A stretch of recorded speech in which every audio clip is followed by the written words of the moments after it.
Good morning everyone. তো আজকে অনেক দিন পর আমি ভ্লগটা স্টার্ট করছি, বিকজ মাঝখানে ভ্লগ করা স্টপ করে দিয়েছিলাম। তো আজকে মন হলো যে আজকে রান্না করি, তো তোমাদের সাথে শেয়ার করি। তো সকাল সকাল তো আমি যেমন উঠি, আজকে উঠতে একটু লেট হয়ে গেছিলো, বিকজ কাল থেকে একটু শরীরটা ভালো লাগছিল না। 7:30টায় উঠেছি সকালে। ওঠার পরে ফ্রেশ ট্রেশ হয়ে তারপরে ওয়ার্কআউট করলাম। ওয়ার্কআউট করার পরে এবার রোজকার যা রুটিন, রান্না বান্না সব স্টার্ট করে দিয়েছি। তো সকালবেলা চোখ খুললেই ভাবতে হয় যে কি রান্না করব। তো আমার মতো সব বাড়ির মেয়েদেরই, বউদেরই একই অবস্থা, যে সকালবেলা চিন্তা হয়ে যায় যে কি রান্না করব আজকে। তো ব্রেকফাস্টের জন্য বানাচ্ছি তড়কা। তড়কার জন্য আজকে মানে যে তড়কার যে ডাল, তো ওটা আজকে বাড়িতে ছিল না, তো সেই জন্য ভাবলাম মুসুর ডাল আর মুগ ডাল দিয়ে আজকে তড়কা বানাই। তো দুটো ডাল একসাথে মিক্সড করে আমি বয়েল করে পাশে রেখে দিয়েছি। এবার ওর মধ্যে যেমন তড়কার প্রসেস, ডিম দিয়ে পেঁয়াজ টমেটো রসুন সব কুচিয়ে ওটাকে তেলের মধ্যে দিয়ে ফ্রাই করে এবার ডালটা ওর মধ্যে ঢেলে দেবো। এইভাবেই বানাবো। তার সাথে করতে হবে রুটি করব। আর বাদবাকি যা রান্না করছি সেগুলো তোমাদের সাথে শেয়ার করছি। একটু কসুরি মেথি দিলাম, এর জন্য তরকার টেস্টটাও ভালো হয়। আর সাথে সাথে আমি আমার ব্রেকফাস্টও করে করে নিচ্ছি। দেখলে আমি আমার শেক খাচ্ছি। আর এক্সারসাইজ করার পরে আমার প্রচণ্ড খিদে পেয়ে যায়, কেননা অনেকক্ষণ ওয়ার্কআউট করি, অনেকটা ঘাম ঝরে, ক্যালোরি বার্ন হয়, তো সেই জন্য খিদে পেয়ে যায়। তো সঙ্গে সঙ্গে আমি শেকটা খেয়ে নিই। তো দেখো, এবার শেকটা খেতে খেতে এবার শেকটা খাই হচ্ছে, শেকটা খাওয়ার প্রসেস হচ্ছে একবারে না, 40 মিনিট ধরে শেকটা খেতে হয়। তো একবার করে খাচ্ছি, জল খাচ্ছি, আর এদিকে আমি খাবার বানাচ্ছি। তো তরকাটা মোটামুটি হয়ে এসেছে। আর ওই যে ওইদিকে হাঁড়িতে ভাত হচ্ছে। এবার আমি বলি, আমাদের বাড়িতে 6 জন মেম্বার, 6 জনের মধ্যে ভাত হচ্ছে বা হাঁড়িতে ওইটুকু হাঁড়িতে ভাত হচ্ছে। তো এর মধ্যে আবার ভাত মাঝে মাঝে থেকেও যায়। হয়তো অনেকে বিশ্বাস করে না, বাট এটাই সত্যি। তো বিকজ আমি ভাত খাই না, আমার দিদি ভাত খায় না, বাদ বাকি সবাই ভাত খায়। তো দেখো, রান্না করতে করতে ঘেমে অবস্থা খারাপ। এদিকে তড়কাও হয়ে গেছে, আটা মাখাও হয়ে গেছে। এবার একটু ভেন্ডি করব। ভেন্ডি, বিকজ মায়ের শরীরটা কদিন ধরে ভালো না, তাই জন্য মাকে শুধু ভেন্ডিটা জাস্ট সামান্য তেল দিয়ে একটু পেঁয়াজ দিয়ে হালকা ভাজা মতো করে দেবো। ও রুটি দিয়ে খাবে, বিকজ তড়কাটা দেবো না, শরীরটা খারাপ বলে। এবার কি বলো তো, সারাদিনে রান্না করতে গেলে সবার জন্য আলাদা আলাদা কে কিরকম কি খাবে, সেই সব ভাবনা চিন্তা করে মাথা থেকে বের করে রান্না করা খুব ডিফিকাল্ট। আর সত্যি কথা বলতে, যা কদিন ধরে গরম পড়েছে, গরমের মধ্যে রোজই ভাবি পরের দিন রান্না করব না, বাট সেই করতেই হয়। মানে যতই শরীর খারাপ থাকুক না কেন, বাড়ির কাজ থেকে রান্না থেকে রেহাই নেই।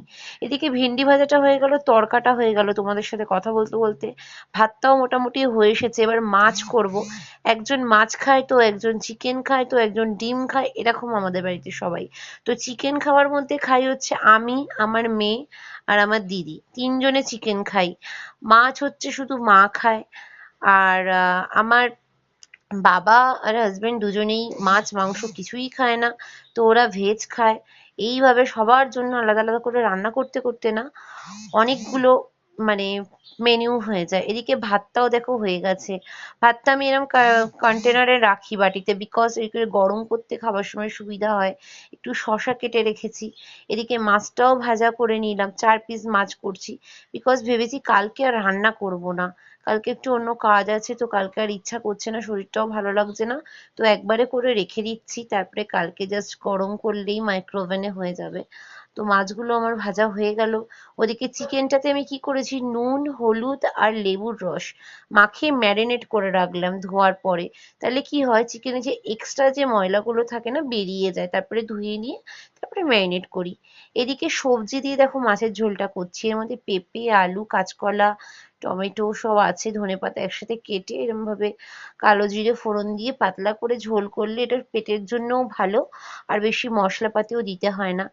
এদিকে দিদি আটাটা মেখে দিয়েছে, দিয়ে এদিকে রুটিটাও করে নিচ্ছি, বিকজ টিফিনে ওদেরকে দিতে হবে তাড়াতাড়ি। মানে সকালবেলা মনে হয় না মা দুর্গার মতো 10টা হাত হয়ে গেছে, যে 10টা হাত দিয়ে 10 ভাবে কাজ করছি। এদিকে দেখো মিক্সিতে মশলাও হয়ে গেছে, দিদি আমাকে কেটে দিল সবজিগুলো, কেন ও যেহেতু আজকে বাড়ি আছে, ওর স্কুল থাকলে হয় না, সব আমাকে একা হাতেই করতে হয়। এদিকে আজকে চিকেনটা ভেবেছিলাম পাতলা ঝোল করব, আমার মেয়ে বলছে মা তুমি যে চিকেনটা স্পেশালি ভাবে বানাও ওইভাবে করো, অনেকদিন করোনি। আমি বললাম ঠিক আছে। তো সেই জন্য একটু কাজু বাদাম তো ছিল না, পোস্ত আর সাদা তিল আর টক দই বেটে নিলাম। আর এদিকে পেঁয়াজ রসুন আদা টমেটো কাঁচা লঙ্কা বেটে নিয়েছি। আর এই একটা মশলা সেদিনকে মল থেকে নিয়েছিলাম, চিকেন 65, এটাও একটু দিয়ে দিলাম। এবার গুঁড়ো মশলা যেগুলো হয় ওগুলো দিয়ে দিলাম, কসুরি মেথি দিয়ে দিলাম, ওই তোমার পোস্ত দিয়ে বাটা মশলাটাও দিয়ে দিলাম, একটু হালকা তেল দিয়ে ম্যারিনেট করে রেখে দিলাম। চিকেনটা সবার লাস্টে করব, ততক্ষণে ভালো করে চিকেনটা ম্যারিনেট হয়ে যাবে। এদিকে আমার সবজিগুলো ভাজা হয়ে এসেছে। এবার এর মধ্যে আমি আদা টমেটো কাঁচা লঙ্কার একটা পেস্ট দিয়ে দিলাম, ধনে গুঁড়ো দিয়ে দিলাম। এইভাবে তোমার ঝোলের জন্য বসিয়ে দেবো। এদিকে ডিমটা 3টে ডিম আমি ইন্ডাকশনে বয়েল করতে দিয়ে দিলাম।